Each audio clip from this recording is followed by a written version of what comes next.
வரலாற்று திரைப்படம் அண்ணாமலை சொன்ன விஷயம் அப்படியே இருக்குதா? தொடங்கியது கொண்டாட்டம். மோகன்ஜி இயக்கத்தில் உருவாகியுள்ள திரௌபதி 2 திரைப்படம் நாளைய தினம் வெளியாக உள்ளது. திரௌபதி 2 திரைப்படத்தில் வரலாற்று சம்பவத்தை உண்மையை மறைக்காமல் இயக்கியிருக்கிறார் மோகன்ஜி. இது இஸ்லாமியர்களுக்கு எதிரான படம் என்று ஒரு தரப்பினர் படத்தை தடை செய்ய சொல்லி போராட்டம் செய்தனர். திரைப்படத்தின் சுவரொட்டிகளில் வீர வல்லாள தேவன் என்பதை வீர வல்லாளன் என்று மட்டும் குறிப்பிட்டுள்ளனர் என்று போராட்டம் எல்லாம் நடத்தினார்கள். ஒரு தரப்பினர் நீதிமன்றம் சென்று படத்திற்கு தடையும் கேட்டனர். நீதிமன்றம் இந்த விவகாரத்தில் தலையிட முடியாது என கூறி வழக்கை முடித்து வைத்தது. இந்நிலையில்தான் நாளை வெளியாக உள்ள இந்த திரைப்படத்திற்கு பலரும் ஆதரவும் வாழ்த்தும் தெரிவித்துள்ளனர். அந்த வகையில் பாஜக முன்னாள் மாநில தலைவர் அண்ணாமலை தனது வாழ்த்தை தெரிவித்திருக்கிறார்.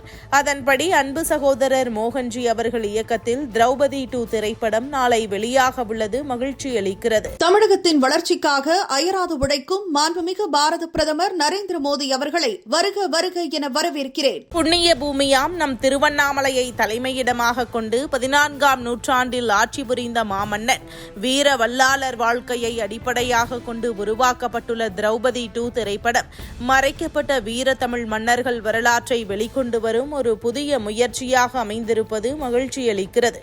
ஒரு நாணயத்தின் 2 பக்கங்களையும் பார்க்க வேண்டியது முன்னேற்ற பாதையில் செல்ல விரும்பும் ஒரு சமூகத்தின் கடமை.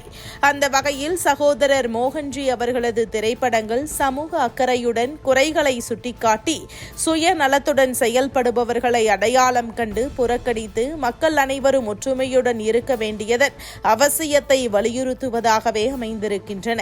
அந்த வகையில் திரௌபதி 2 திரைப்படமும் அறமும் வீரமும் சேர்ந்த தமிழ் மண்ணின் வரலாற்றை வெளிக்கொண்டு வருவதாகவும் பெருமை மிகுந்த தமிழ் கலாச்சாரத்தையும் பண்பாட்டையும் அடையாளங்களையும் அளித்து தமிழக மக்களிடையே பிரிவினையை தூண்டுபவர்களை அடையாளம் காட்டுவதாக அமையவும் திரௌபதி 2 திரைப்படம் மாபெரும் வெற்றியடையவும் எனது மனமார்ந்த வாழ்த்துக்கள் என தெரிவித்திருக்கிறார்.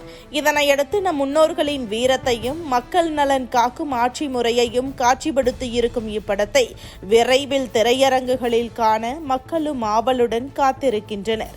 பல பிரச்சனைகளை கடந்து நாளை திரையில் இப்படம் வெளியாக உள்ளது என்பதும் குறிப்பிடத்தக்கது.